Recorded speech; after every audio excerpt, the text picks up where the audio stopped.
आगमन होतंय। या मान्यवर पाहुण्यांसाठी जोरदार टाळ्या होऊन जाऊ दे। जोरदार टाळ्याने या पाहुण्यांचं आपण सर्वांनी हार्दिक स्वागत करायचं आहे। मी मान्यवर पाहुण्यांना मंचावर येण्याची विनंती करतो। उत्सव तीन रंगांचा आभाळी आज सजला, उत्सव तीन रंगांचा आभाळी आज सजला, नतमस्तक मी त्या सर्वांना ज्यांनी भारत देश घडवला, ज्यांनी भारत देश घडविला।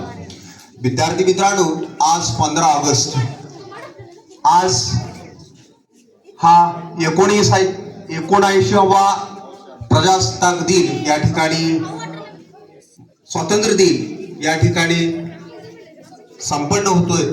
मान्यवर पाहुण्यांचं आगमन झालंय या ठिकाणी। थोडक्यात आजच्या